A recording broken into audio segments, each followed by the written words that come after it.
You're listening to the Co-Creator Network. When you change the way you look at things, the things you look at change.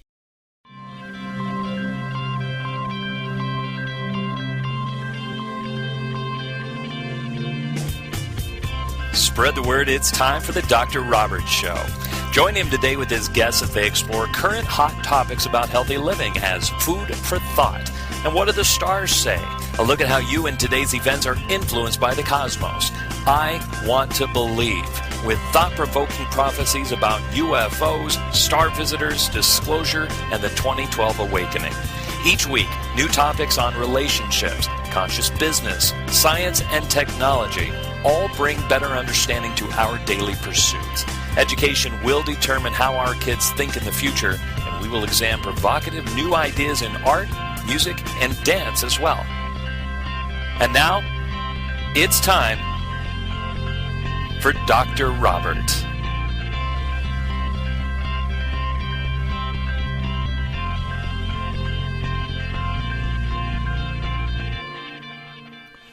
Hello, everyone, and thank you for joining me on today's show. Boy, we have an exciting week again, as usual. It's still spring. I keep waking up every day and pinching myself, and I walk outside, and I'm seeing the weather change, and the birds everywhere and the roses blooming. And for those of you in the north, I know it's coming soon enough. You'll have a little warm weather heading your way, and it'll be spurts of it happening. So to all of our friends, a shout out. And, in Australia and South Africa, of course, you're in fall weather. How fabulous is that? Well, we've got a great, exciting show for you today. As usual, we've got Bobby Marchesso on, our ufologist. We have Renee Baribeau, our practical shaman chef. Also joining us is Joseph P. Anthony, our resident astrologer, and Barbara St. John, our grief specialist and post-traumatic stress counselor, and of course me, the chirp. I'll be doing a report this week to further the adventure along. So without further ado, let's get this show started.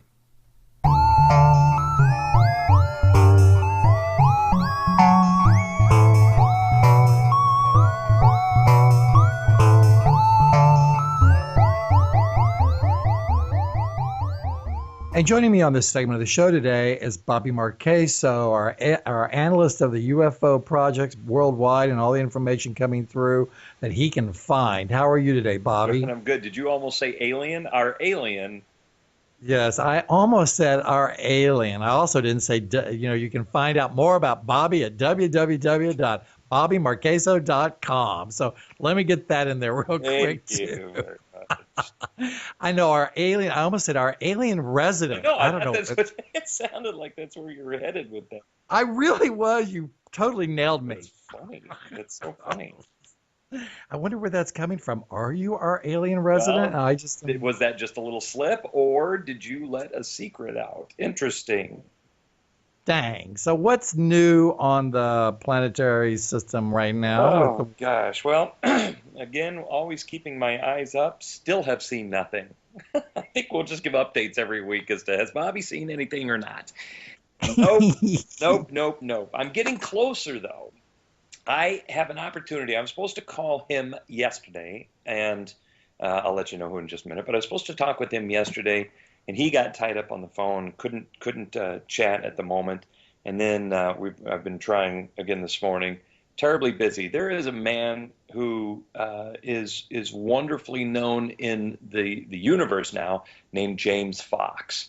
He is a movie producer, documentary producer, and also one of the stars of Chasing UFOs on the History Channel and also on National Geographic. They've got a new show that's been out for a couple of seasons now, again called Chasing UFOs. And I have a chance to talk with James and possibly work together, if not do some collaborating and finding out just more about what it is he knows. He's put together some amazing documentaries. You can just look him up on the internet. Again, his name is James Fox.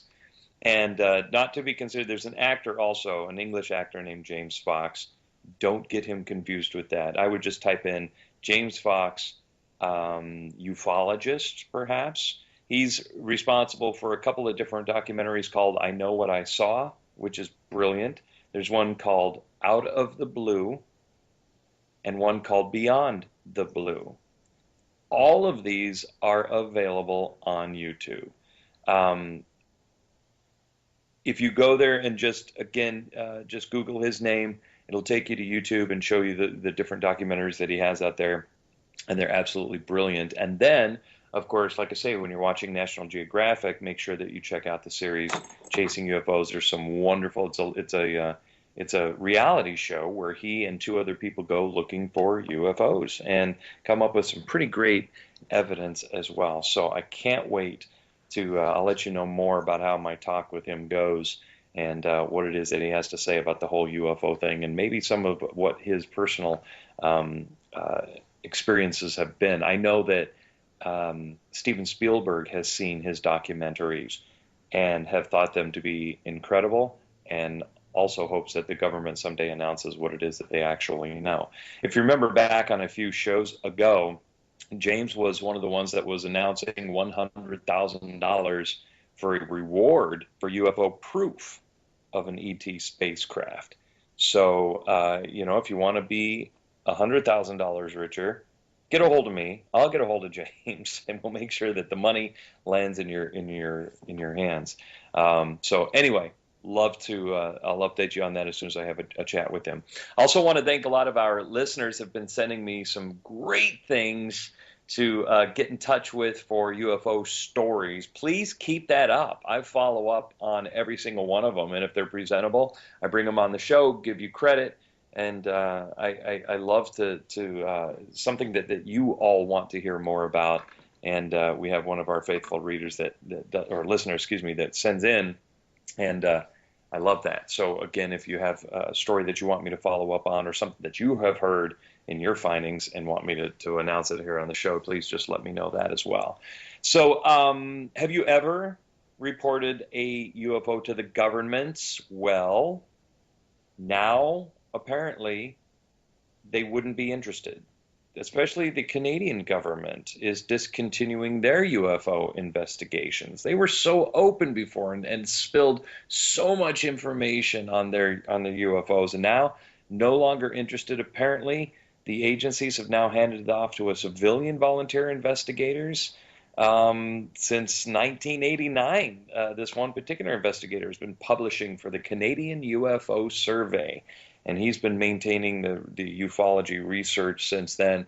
And apparently they noticed that numbers are actually quite high in the reporting of UFOs for 2011. They were about 980 UFO sightings reported in 2011 in Canada, and they're figuring, as soon as the figures come in for 2012, that it will be even higher. But why would the government all of a sudden just decide to discontinue all of those? No one knows.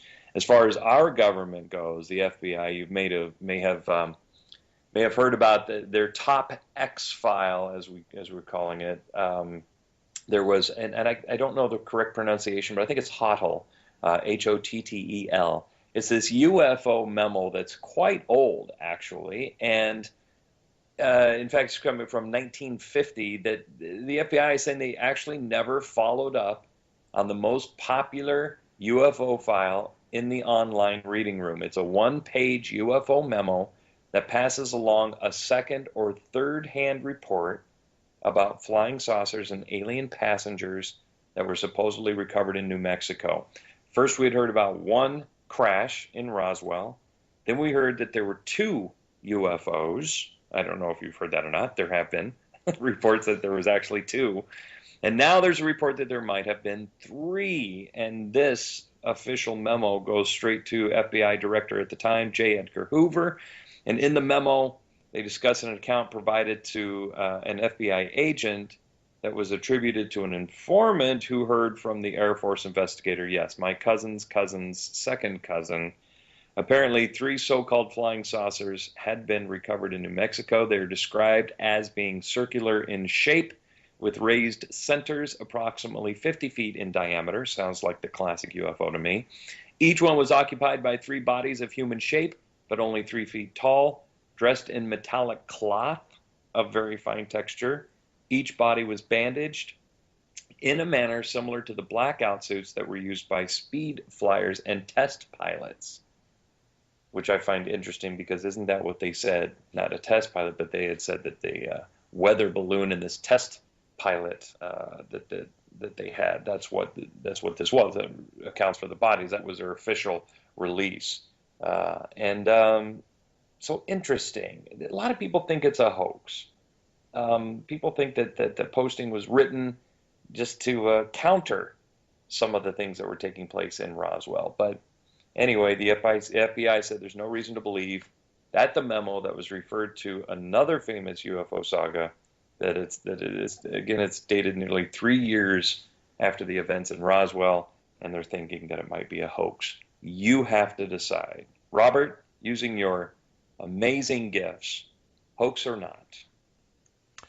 Well, it's hard to decipher information anymore, whether or not it's true or not. I mean, we know that if we look at it in terms of multidimensionality, that there's a lot going on that we cannot see or touch or taste or smell. So when it does shift into our, time and space thing, I think then it's here and it's not. I'm totally of the believer that the government is in complete cahoots with alien races, and it's where we get all of our technology and what we're doing all this crazy stuff for to begin with on this planet, because I mean we're still slaves here, so it's not like nobody's letting up on freeing mankind and womankind. We're still slaves to the debt ratio, money, governments, all of it. So I just think that there's nothing to expose because they're here and they're in relationships with the powers that be. I mean, why wouldn't they be? I guess we think that because they have high technology, they have high consciousness, maybe. I don't know. I don't know. You hear about all the treaties and everything that they have. We've discussed it here on the show about how they allow aliens to come and take us in return for allowing us to, giving us the advances that we have in technological advances that we have. And so I'm afraid that when I've heard reports like that, I lend them to be true. That we do have those types of treaties, and I wouldn't put it past the government to allow it to have being done what's done to us for civilization advancement, I guess. Well, we got 7.7 billion, 8 billion people on the planet now, so it's time for harvest. Time for great. Wonderfully put. Thank you, Robert. So sensitive. Aw.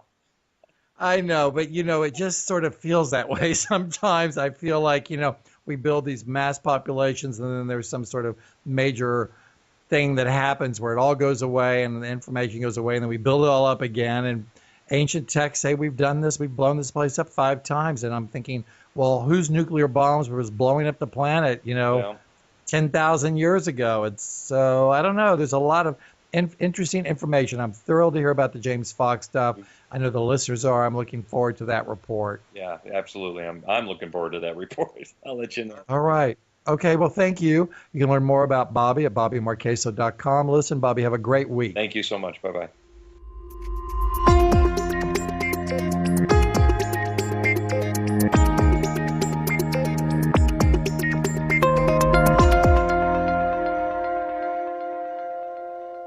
And once again on this segment of the show is Renee Baribeau, our illustrious practical shaman chef, and also my very, very dear friend. How you doing today, Renee? Oh, I'm great today, Robert, and I got through Easter without eating any Peeps. Oh, yes. That sugar. We were at an event, and so, there was just Cadbury eggs with the cream in them and whatever, and you just go, but this is Easter. And it was okay, but that's what I want to talk to you about today. Something has shifted in the last week for me.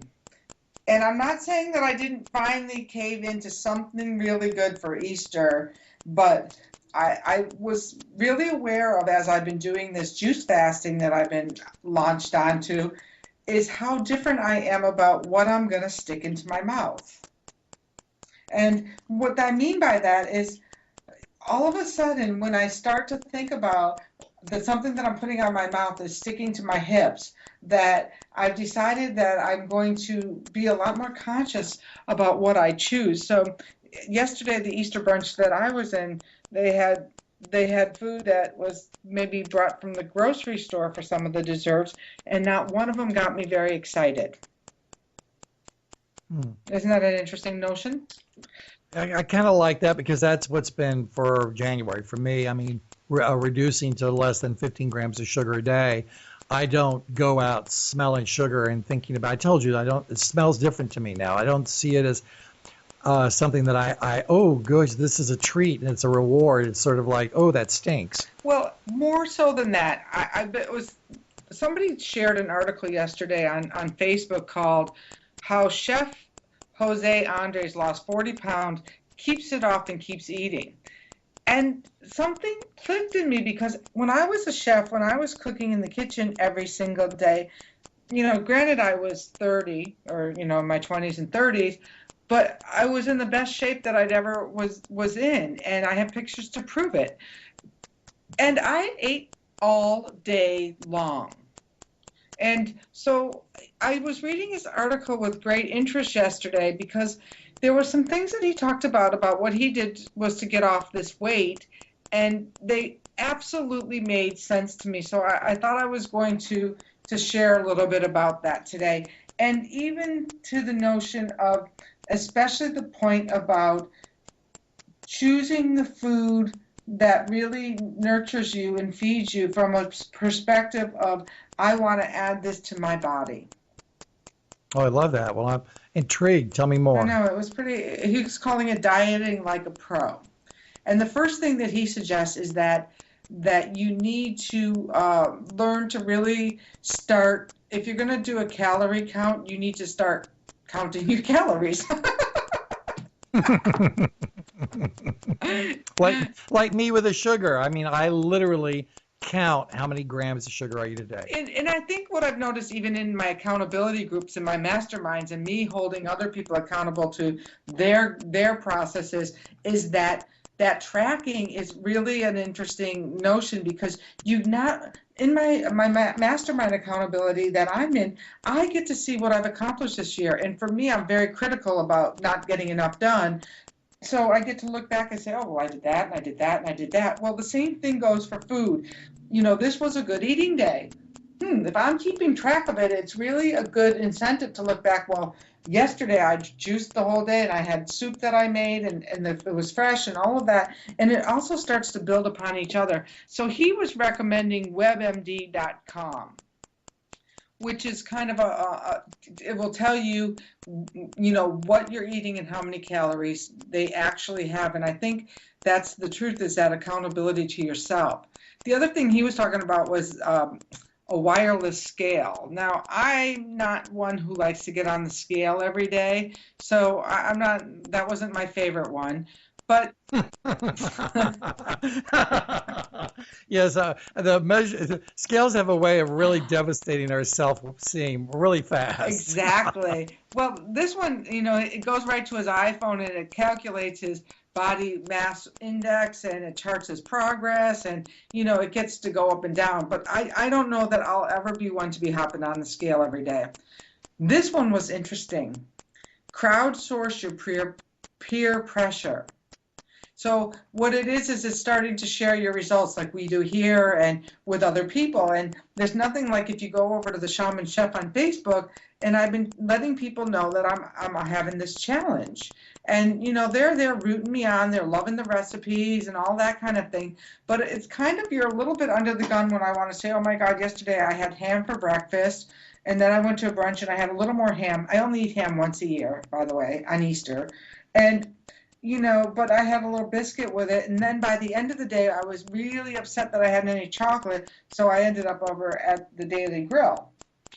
I probably should tell them this because then I want to let everyone know I was back at boot camp this morning and, back onto juice today.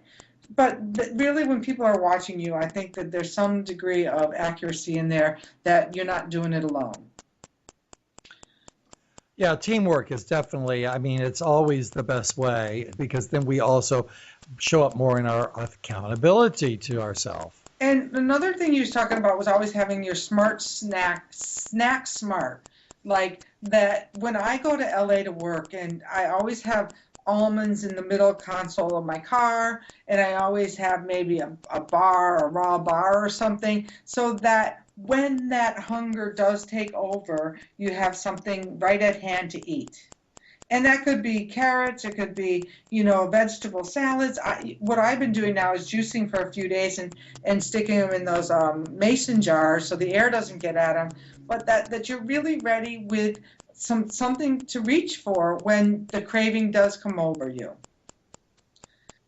Yeah, because I was going to ask you, I mean, let's talk about the working mom and dad and the kids that need to have a better understanding of all of this. What is your suggestion for the working mom and dad who really, they've got a limited budget for food, they've got to shop, they've got to do all of that. How can this be in service for them? The key number one thing that I find to eating well is planning ahead. It's just as simple as being prepared. Everyone can afford a bag of carrots. So whether on Sunday night, if you chop up some carrots so that the kids have them in the refrigerator when you come home, you put a little ice on them, some carrots, radishes, and celery. Believe me, who doesn't walk by the crudité and grab a carrot or a celery? You do. It's just kind of one of those things. But if you have the carrot sitting next to the M&M, chances are you might go for the M&M. But the truth is if I'm prepared, and I got prepared yesterday by, juicing, by making up a salad, doing those things. If I do it twice a week and I have food in that refrigerator, I will always reach for the good food that I have in the refrigerator before picking up the phone to call Domino's.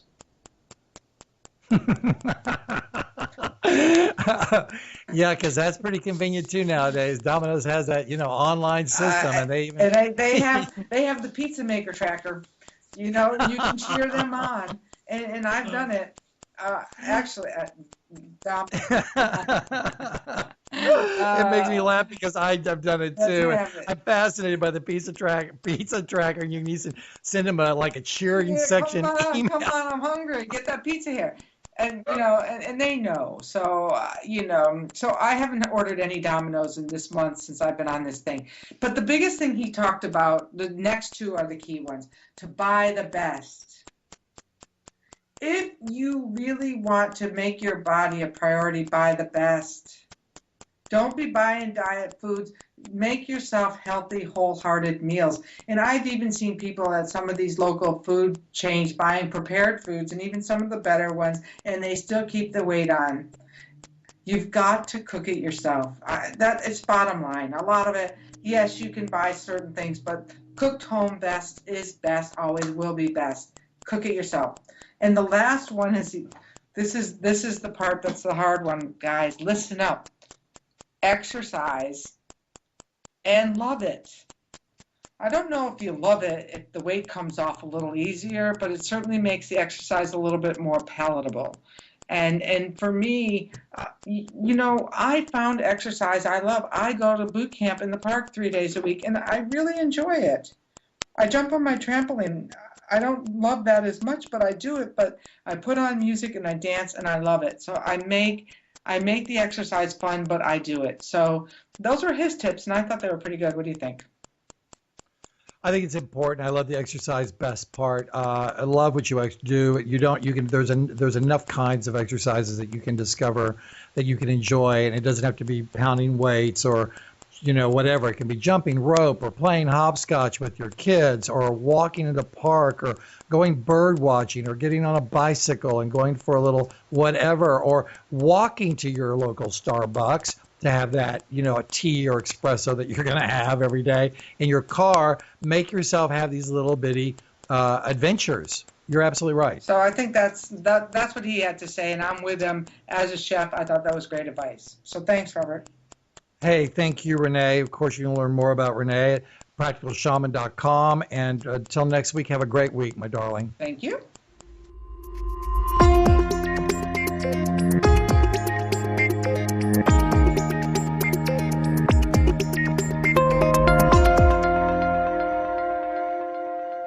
And once again, on this segment of the show is my good friend Joseph Anthony. You can learn more about Joe at www.peace, theplanetswithin.com. Hi, Joe. How are you today? I'm doing well, Robert. Doing well. Feeling all this energy, as we talked about for last few weeks. It's here, and we're feeling it. Oh yeah, I mean, I was just saying to you before we came on the air that boy, it's been just rock and roll. Has it been rock and roll for you? Absolutely, nonstop. Whether it's clients or preparing for several events that I have going on, we're definitely feeling the momentum, and it's definitely increasing. It'll pick up. It'll continue to go for the next couple of weeks, and I'm Yeah. excited. Do you have any events that you want to let everybody know that's coming Oh up? yeah, I have a big event in Sedona, Arizona. This one's going to be on May the 9th, and we're actually working on live streaming it. So this could be really interesting. It's basically how to develop your psychic abilities. Something that we all have. It's a natural ability we all have, like breathing. And people just don't understand how to use it. So I'm going to be doing an event, a 2.5 hour PowerPoint event, where I'll be talking about the major modalities and what it means to use them, how to use them, and just to tap into our natural abilities. And that's going to be on May 9th in Sedona, Arizona. Oh, great. Of course, they can find more about that at the website. People don't sometimes might not remember because I always introduce you as our astrologer, but that you are a psychic astrologer, actually, so that you bring both together, sort of like me being an intuitive numerologist. We're dealing with more than just the charts and the schedulers of numbers. Absolutely. You and I and people like us were born with more sensitivity. So we get to see and sense these other dimensional realms and feel things outside of the normal, existence. And you and I both know that everything we do in terms of astrology, numerology, tarot, all this other stuff is really just symbolism. And it's trying to explain things on a different level. So yes, I'm very sensitive. I could feel things happening before they're happening. I don't need any astrology or tools or anything of that nature. I could just sense it and I see it in my mind's eye. So, like I said, this is an ability everybody has, but not everyone knows how to use. So, and yeah, everything is at my website, planetswithin.com, or they could go to josephpanthony.com. Both websites have a lot of information. But it's definitely an interesting time, Robert. A very Yeah, and interesting time. let's hear about it this week. I wanted Okay. to take that moment just to give you a beat so we can just jump right into it like we normally do, so that all the listeners could sort of connect a little bit more about you and your work. So what's going on this week, All right. Well, Joe? this week, what we have going on is we're still feeling this energy of 4 planets in Aries. Okay. We have the sun going through Aries. We have the cosmic lovers, Venus and Mars, also in Aries, and they're conjunct, which means they're very close in proximity, and they're moving together, which magnifies the energy this week. And they're also joined by the wild card, Uranus. So these 4 planets are like 4 wild coyotes, running amok in the heavens. So what they're doing is they're forcing us to move forward or move beyond our limitations. So this week we are absolutely feeling this drive or this determination to overcome something or to go after what we want, or to get out of our comfort zone. So, and we're feeling it. As we talked about the last couple of weeks, how this energy keeps building, keeps building. This is the week and the following week where the energy is at its peak. So if there's anything you want to change about your habits, your cycles, your relationships, your business, the way you perceive yourself, because Aries represents the self, this is a great week to do it, to start it. There's no excuses. There should be no excuses. So it's about breaking free. Do not be afraid to move forward, because Aries energy is very courageous. So we should never be timid or docile about moving forward. And don't worry about the ramifications. You'll learn something valuable from this experience.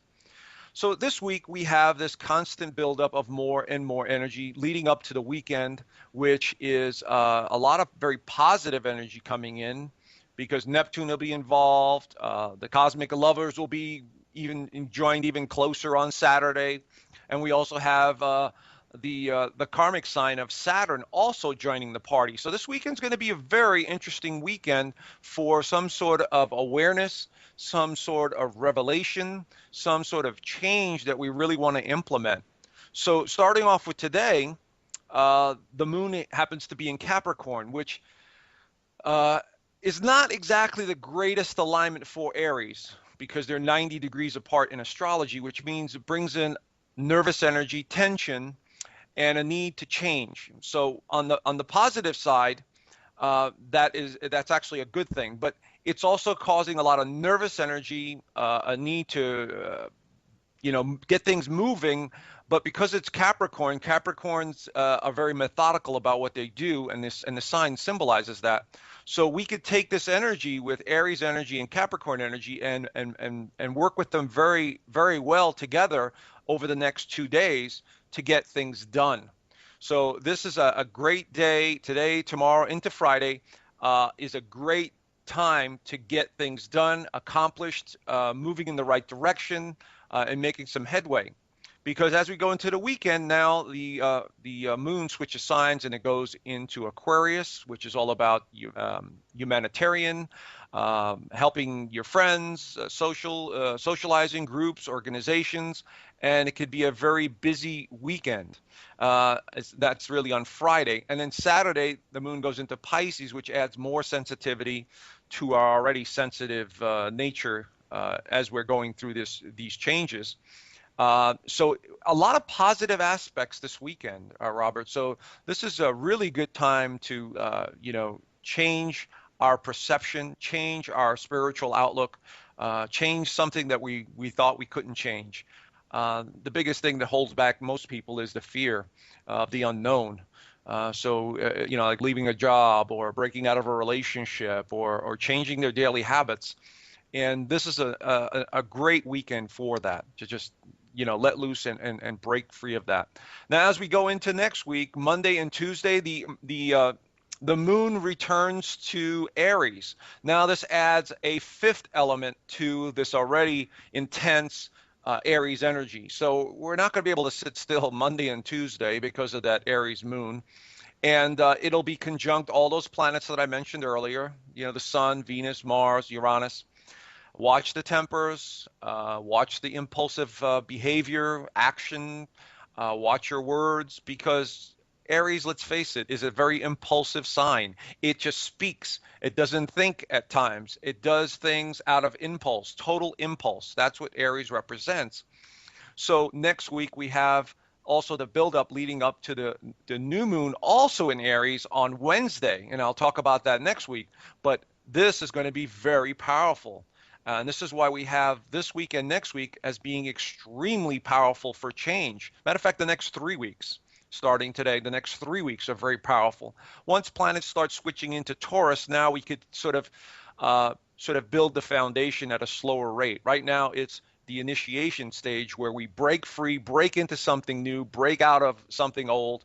And then when everything starts shifting into Taurus, the second half of the month, this is when we start to build that foundation. It's as if we're building a home and we're breaking ground. We're finding the location and we're breaking ground. That's what the Aries energy represents over the next few weeks. And then once everything switches into Taurus, now we're building the foundation. We've just laid the foundation. We're starting to create the wall on the sides of the house and so on and so forth to build that steady foundation from which we could work from.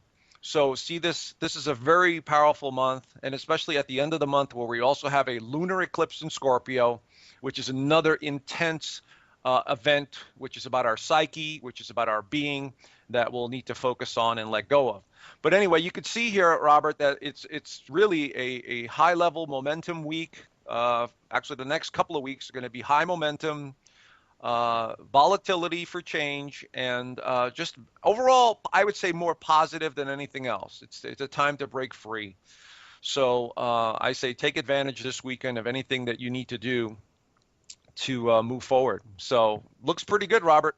I say, move forward. Get out there and do what you need to do. I love the fact that, it's about breaking through the fears. And most of the time, like you said, it's the fear. And that's really so much connected to belief systems. So change really also asks us to sometimes take a real look at what we believe and be willing to change that as well. Exactly. Absolutely. So. All right. Well, thank you so much, Joe, for your report this week. We're always looking forward for that. You have a great week. Again, you can learn more about Joseph at www.theplanetswithin.com. Have a great week. Thank you. You too.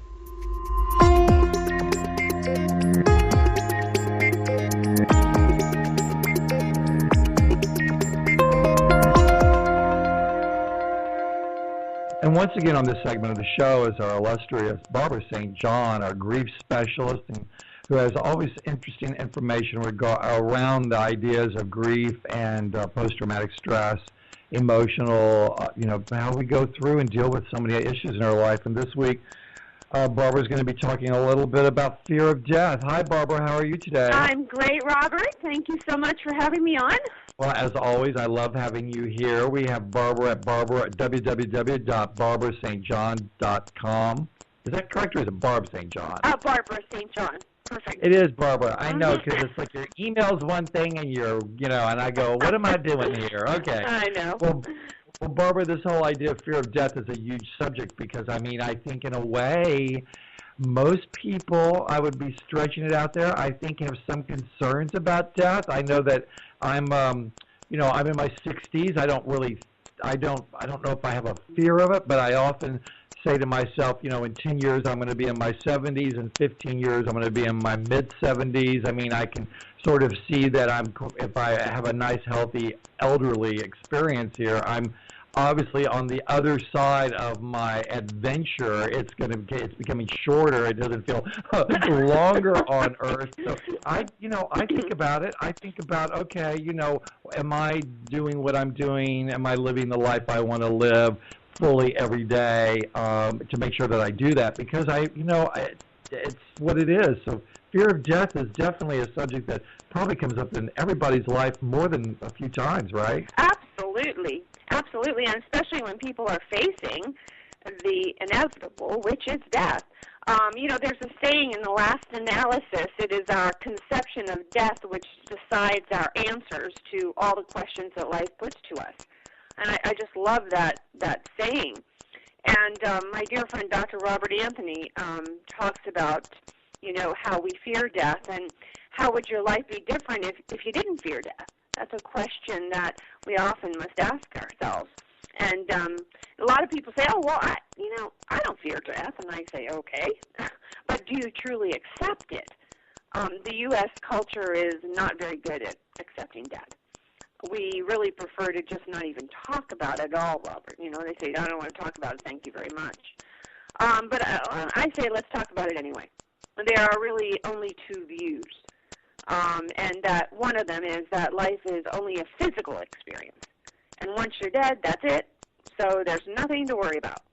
Well, some people believe that. And, leaving your loved ones out of it, we're only going to be talking about you today, that life is physical and it's a spiritual experience. And the spirit continues on in some form after the body dies. So that's another thought. So those two thoughts are what people have. And you may take a traditional thought in that heaven, the outlook of heaven, that there is a heaven, or maybe that, how about reincarnation? That's another thought that people have. But, in my opinion, it doesn't matter. The point is you believe that the life of the spirit, the soul, or the energy continues on. And when I have clients who are passing, it's very interesting to me, and that the ego seems to just disappear in death. And the only thing that I think is left is the energy of the soul and the lessons that the soul has taken with it during this lifetime. And I believe the first law of thermodynamics, and thermodynamics, if I can say it right, is the study of energy. And the first law of thermodynamics is energy can be changed from one form to another, but it can't be created or destroyed. So to me, if we are energy forms, this clearly tells us that we cannot be destroyed. That all that is happening is that we are being created in another form or shape.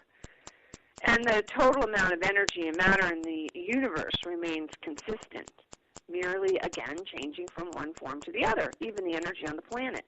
And energy is the ability to bring change or to do work. So, we have that energy as well. And energy exists in many forms, Robert. It can be heat or light or chemical energy, electrical energy. And the interesting thing is we have all that running within our bodies. So I believe the first law of thermodynamics that says that energy cannot be created or destroyed.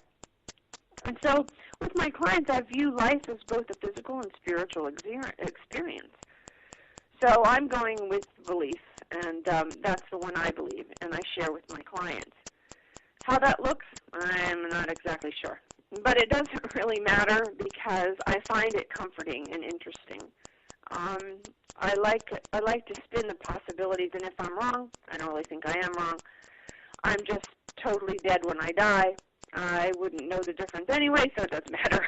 But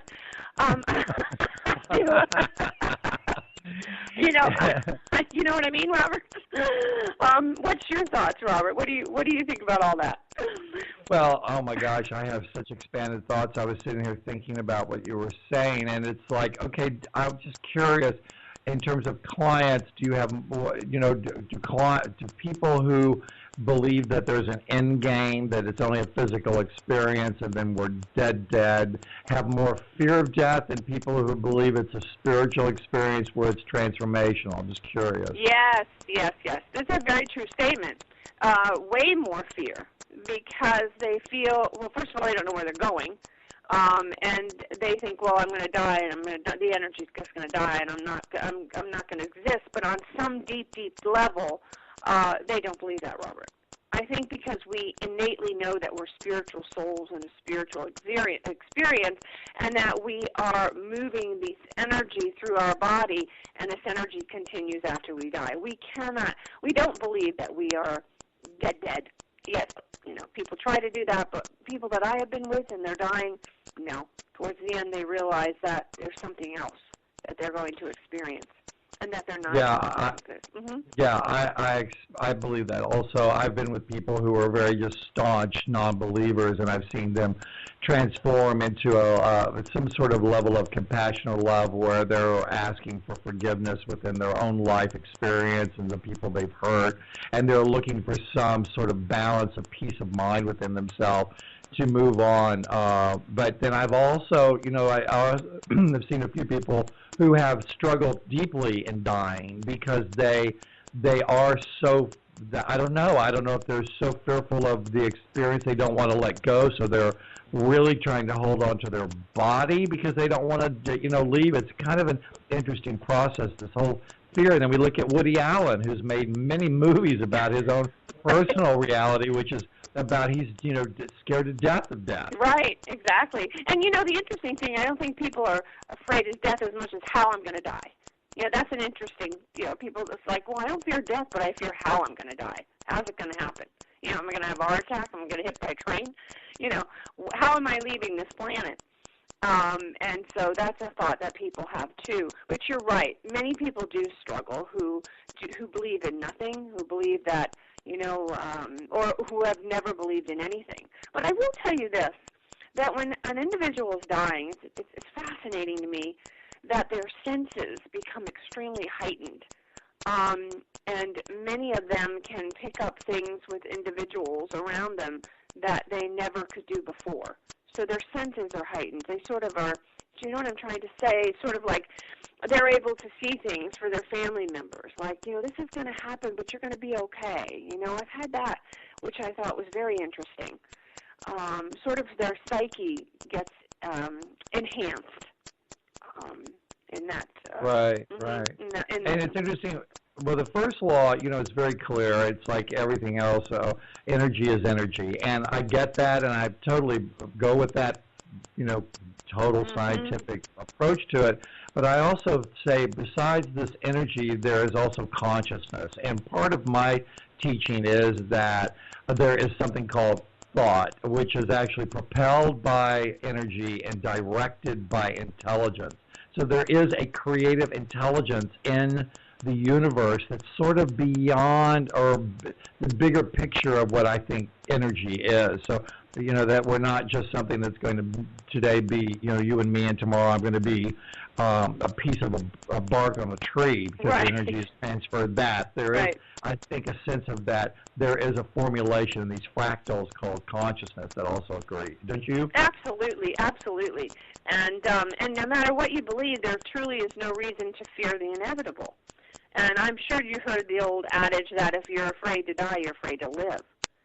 And perhaps that even sounds a bit trite to you, but if you really thought about it, how differently would you live if you truly were not afraid to die? So aren't all the fears in some way ultimately linked to a fear of death? Imagine the increased freedom that we'd have if we would enjoy, if we accepted death as part of a cycle, part of a passage to a new form of existence, a new frontier. So we would live our lives differently, don't you believe?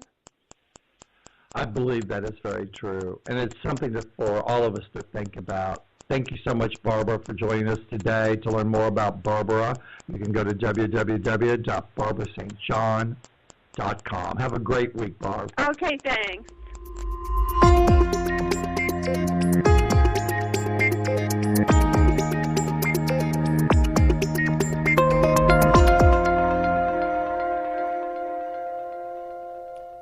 Well, I can't believe we're already to the end of the show. We have a few more minutes left. I wanted to talk about a few topics that are dear to me, of course, everyone, coming from a place of being an intuitive numerologist, a psychic medium, working with different frequencies and technologies that come into my head from, I feel, systems of information that are connected to multidimensional aspects of who we are. And I know all that sounds like a bunch of woo-woo, but they've really shown in science that there are systems of information or new information that do show up, and they pop in through little black tiny black holes, and they connect to these spinners that look like little spinning wheels that actually communicate to the tentacles of a mitochondria, which is the base of the DNA strand, and that the communication actually develops and grows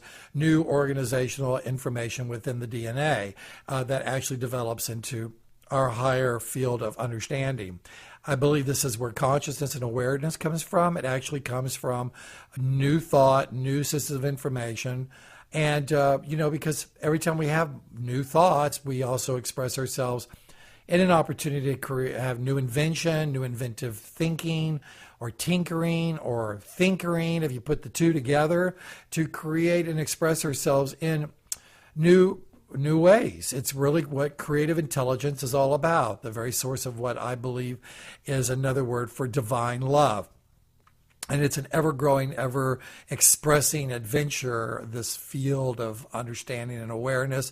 I don't believe that consciousness slows down or has some finite place it goes. I think it's infinitely expressing itself, and we are somewhere on that continuum as fractals within ourselves, doing that within bigger concepts and even maybe smaller ones. We are the bigger picture and the smaller picture, and we're the smaller picture and even the bigger picture than us. Sort of that old Horton Hears a Who, which, of course, he was always trying to convince everybody around him that he was hearing something and they thought he was crazy. So go figure. Anyway, we are in that timeline here in our life where the destination and the point of the new conversation in divine love has arrived. And boy, oh boy, I am so glad to be having this new conversation. I never really believed in lessons in schools and failure and success and win or losing. It just never really resonated with who I am. I am a 23/5 energy in numerology, which is pretty much an opportunity to be the heretic in all things. I've always wanted to, or believe that change is necessary and good. Of course, for my way of thinking, it was very, very sort of out there because I express myself and communicate to very large pictures. I have an 11 in my energy field, also in my name, so I tend to be a very expansive visionary that looks at both fairness and unfairness and just and injustice in the world, looking for balance. So, of course, to the extreme conservatives or really right of right, I'm just too much of a heretic to comprehend. But really, that age is gone. That was 60 years of my life that is now shifted in the last few years into the dawning of this Gaia age of and awareness and an opportunity for us to express actually peace on earth. Imagine that, peace on earth. Something that for the last 26,000 years, and of course relevant to us the last 8, and if you want to get more relevant than that, the last 1,000 years, well, hell, let's just go from World War I and World War II, has become a time where we can actually begin to believe that we can manifest a place that's got called heaven on earth, and it's coming. It may take 100 years or 500 years, but we're in a 1,000-year opportunity here to grow an adventure that's going to express itself in a completely new way than when it ever has before. And in that place, yes, sir, I am a heretic. I believe that those changes that we have been talking about are here. I believe that we are creating the changes within ourselves to change the world, to heal ourselves, to heal the world. Folks like Gandhi, God bless you, came along and had that kind of new thought going on in his expression. We had the creative expression of the Renaissance in the 15th and 14th century, 15th, 16th century that really talked about how we could express ourselves in new forms of technology that would create more freedom in our world. I do believe that it's going to be a place of sustainability, that we're going to get rid of fossil fuels and we're going to get rid of nuclear power, and all of that's going to go away. As much as the old corporations and the governments try, as they may, to have us believe that it's only about scarcity and we need to be more conservative of the things we have, that's just their way of prolonging the inevitable fall of the old mastermind world that was based on kings and queens and dictators and religions that were completely out of date that tried to control us. We are uncontrollable. We are expanding our awareness. We are becoming that which we've always held to as true in the vision of who we are. We are arriving at that point within ourselves in our divine love. Yes, ma'am. Yes, sir. It's what it's all about. It's about divine love. It's about falling into ourselves and capturing the expression that only wants to express the joy and the happiness and the love that comes up from that enormous infinite field of understanding and compassion and expression in the highest creative form. We are here in this extraordinary adventure called life. Nope, not to go on some journey, not to walk some path, not to get somewhere, to arrive somewhere, to have some epiphany, or to be beamed up or brought into the pearly gates of heaven, or to be rescued or saved by God. Those days are over. We are here moving and expressing and changing and creating so that we can grow, express, evolve, and change over and over again like the lilies of the field. We are in that process, and it is truly glorious. It is magnificent. And I speak from this place of truth within myself that knows it to be true. I am no longer going to be the person who sits back and doesn't speak my truth in a platform that is now available to me on the radio and telesummits and in my family and my community. I'm no longer believing that if I speak my truth that I'm going to be burned at the stake or drawn and quartered or hung on the fence like Matthew Shepard. I'm no longer going to allow myself or anyone else to say to me, Robert, you cannot be who you are. I am who I am, and I love who I am. And it's taken me 60 years to be this person that loves and knows and has the inner authority and the power within to arrive at a place of well-beingness within myself. It's a glorious place. Doesn't mean I don't fret and stew and go through my little catastrophic events through my little black holes every day. It doesn't mean that there aren't things that still don't upset me and cause me to spin out of control. But nowadays, it only may be for a minute or two. It's no longer a week or a year, 5 years. It just happens. I sense it, feel it, touch it, taste it, and then I let it go. I just let it go because it isn't who I am. It's only a piece of me that thinks it's broken, that I know that I'm embracing into my divine love and transforming into that love every day as I continue on taking this adventure called life, living life. It's time to wake up. It's time to become the role model that you were always meant to be. The purpose of who we are, not to do. That was 999 years of manifesting and building, and that was all fine and dandy. We built it. 7.6 billion people have arrived on the planet. It is a new place. It's got lots of features. We've got air conditioning and high definition color television. We have, things that prevent us from hearing the bumps in the night and make us afraid of the dark. We've lit the world up all over. And now we look around and we can see with the lights on where it feels broken, where it feels that it isn't whole. And it's up to us. It's up to us now to transform that places of brokenness in the world into love, to transform it into the higher love that is within all of us. We will not be held down. We will not be enslaved. No more. It's done. Freedom is not just another word for nothing left to lose, because there never was anything to begin with. It was always the illusion of it. It was always the idea of it. It was always outside of ourselves on television and magazines, with every skinny woman we saw with big breasts and every, prime rib on the other person's table, or the career that people looked like they were laughing all the way to the bank. It was all this. These opportunities that seem just out of the reach of most people, and it really was there to only keep reminding us that we're not whole, that we're broken, that there's some part of us that isn't divine, that we shouldn't, couldn't, wouldn't, and what's wrong with me? Those days are over. We are awake and we are aware, and we are making and creating the changes within ourselves that we want to see in the world. And through every tool that I use in my spiritual work, and every aware person that I meet on this planet, and let me tell you, brothers and sisters, it's in the thousands. I am in a platform that allows me now to connect worldwide. I'm on the internet with my radio show. I'm on Skype talking to people all over the world of every nationality, and they're waking up one by one, moment by moment. People are becoming aware that there's something more going on here. There's something intrinsically more valuable than surviving or trying to make ends meet. I just heard on the radio the other day, we're in the worst depression since 1938-39. Pre-war.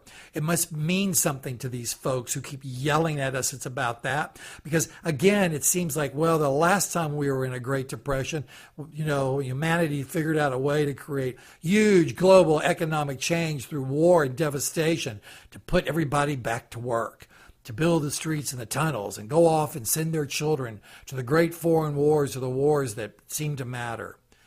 Is that what we're going to do again? Are we going to buy into this idea that there's another Great Depression and the only way out of it is that we've got to go fight for what is ours? I don't think so. And I know in your heart you don't believe that to be true anymore either.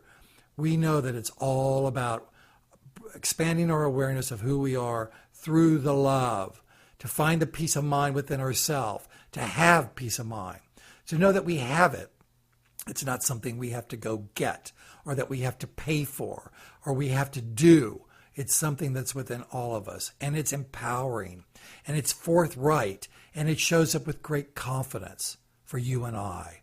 So let us wake up together and join hands in this new, and embrace this new state of mind, so that we can enjoy the love we're here to make within ourselves. I want to thank all of you for joining me this week on the Dr. Robert Show. I'd like to thank, Bobby Marchesso and Renee Baribeau and my beautiful Barbara St. John and Joseph P. Anthony for being a part of all of this, and to Ken White, the producer of Co-Creator Network Radio, who creates a platform for us all to be able to speak and to share and to confide and to love. I bless you all. I love you all. Have a great week.